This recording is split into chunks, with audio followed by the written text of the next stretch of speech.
Hi, I'm Dr. Jerry Drobenko, and I run a concierge medicine practice here in New York City. I have the pleasure of speaking with Kyle from BRG, and I'd like to ask you a couple of questions. Sure. First of all, about the leveraging of IoT, AL, ML, all these new things that are coming down. hmm How do you put everything together into one program for the benefit of the patient? Yeah. Well, when you look at IoT, Internet of Things, it's basically consolidating digital health technologies, the internet, cellular, hardware, taking all these different things and figuring out how you can use them as a suite of tools to get more insights so that the providers and the clinicians and even some of the administrative staff can make more actionable decisions and take a more preventative proactive approach instead of reactive treatment based care. And so how we've done it is in healthcare now, the government has mandated HL7 and FHIR technology.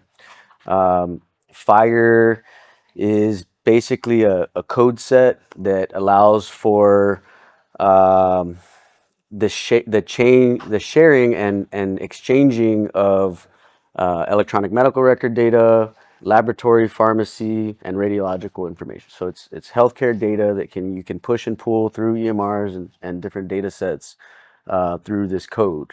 And so we've leveraged that in our architecture on the care management dashboard side or EMR side. And then when we look at a patient, whether you're a private practice doctor, primary care that's dealing with diabetes, hypertension, some mental health issues, like you kind of cover the full spectrum of chronic issues until the patient gets outside of the scope that you need to refer them to a specialist. And so a doctor, an insurance company, a health system, they're not going to want five vendors, right? And so we've followed this space for over a decade now, and we've seen point solutions that are addressing your diabetes very, very well, and they're addressing hypertension or these other issues. And so what we've done is we've consolidated all of the different chronic diseases that CMS considers chronic into one platform. And we've taken these care protocols at the end of the day. We didn't reinvent the wheel on this, but we've identified problems, goals, and interventions for the health navigators, these allied health kind of lower level clinicians or clinical staff, to be able to take the patients through and to identify these problems and try and catch them before they start. We've also consolidated, cell phone chips, battery technology, to where we have these watch battery looking devices that have a cell phone chip and about an 8 to 10 week battery life. We can now track adherence of medication. There's medication reminders, education on the medication based on what we're setting the patient up on, and so we can track that closer, especially for drugs that are very expensive, AIDS, Hep C, stuff like that. We also look at some people have 3 to 5 chronic issues, right? They're not going to want 2 or 3 different platforms to have to log in. So we've really taken a lot of these chronic diseases, social determinants of health, and have created one unified platform that's really personalized around the patient's needs, around what we call the 4 pillars of health, which is preventative screenings, vitals and symptoms, medication and medical supply support, food support, meal planning and nutrition coaching, and physical activity or virtual rehab. And so we were able to serve the patient with those offerings and align it with their coverage, align it with their needs and their overall schedule to drive adoption.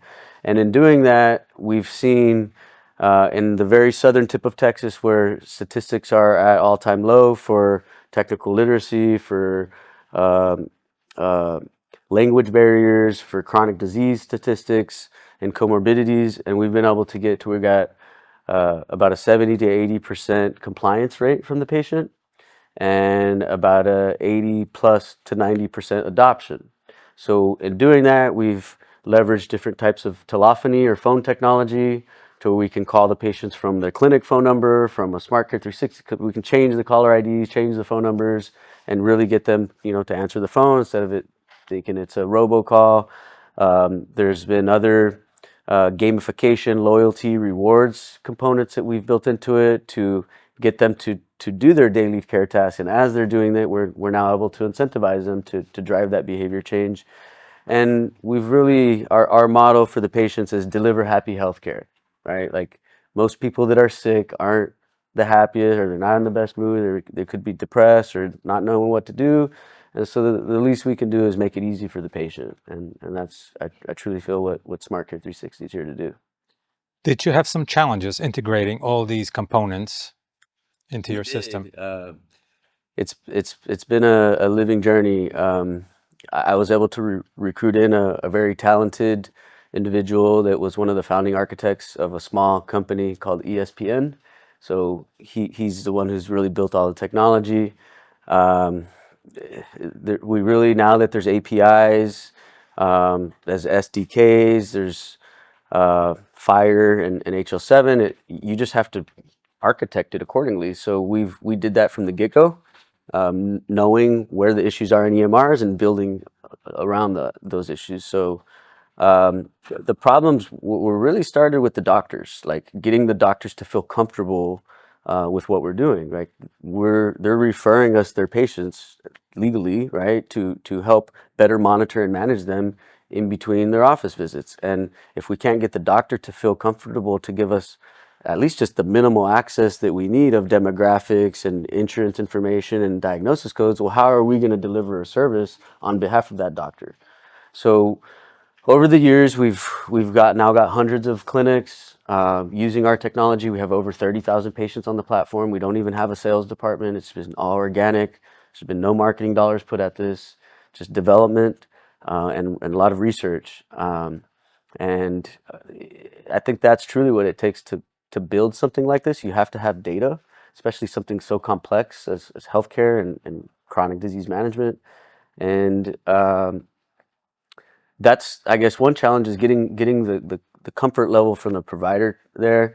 The next is the EMRs. Like they're made for documentation and billing. They're not really made for delivering care. Like that's not what they're architected for. The patient portals are clunky. They're not user friendly. And so we have kind of replaced that patient portal. We're that digital front door for the patient so that we can capture these different information.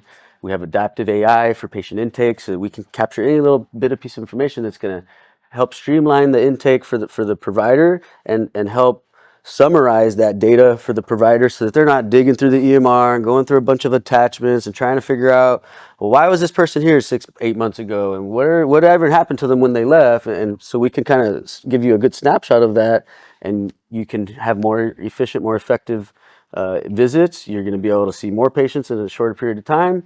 And then we took ambient listening, like Scribe technology. We're now embedded in EMRs, embedded in our system, and we personalize and align the workflows of the Scribe technology to align with that provider's workflow. An oncologist is going to have a different conversation than an OBGYN, right? A primary care doctor is going to have a different conversation than a urologist. And so we have to look at that provider's workflow and their way of seeing a patient, right? They're the doctor, not us, but we have to align this with their current workflow so that we can tailor the Scribe technology to capture the conversation points in the order that the doctor wants it to be in the note, right? And to capture the different sections of that visit in the order that the doctor wants to cover it based on the specialty, right? And I think in doing that, then we look at documentation and getting that notes into the proper area. But then we have AI technology that based on certain words, it then provides a coding kind of cheat sheet that you can either take by the click of a button and it puts those diagnosis codes and other modifiers and things in, or you can just leave it the way it is and easily personalize the note around you want it, save, done, and you're done. So that's, I think, just streamlining, the overall process or the patient journey, the provider journey, and the care delivery piece, because they're saying in 10 years that there's going to be over 100,000 shortage of primary care doctors in the next 10 years. There's 10,000 people a day turning 65. Like, who's going to take care of these people? I mean, you can only have so much AI. True. So there has to be a human factor. And I think we've really blended a really good technology stack to cover not all the bases, but a lot of them, to really deliver better care and improve the access and really align it with what the insurance companies are looking for, whether it's Medicare, Medicaid, or the commercial ones. Well, beautiful. Well, everybody's interested in the dollar signs, whether it's my colleague who runs a big downstate organization, Dr. David Berger, or myself, okay, or any other group of doctors. And us too. We're interested in the margins too. There you go. So, do you use AI to do insurance and revenue cycles, authorization, pre-authorization, and then recovery of the funds? We do, yeah. Revenue cycle management, it really wasn't our, or isn't our core offering, but we've leveraged a lot of the tools in AI, in the insurance verification, in the appointment confirmation, in the coding piece of it, to maximize each encounter that provider has.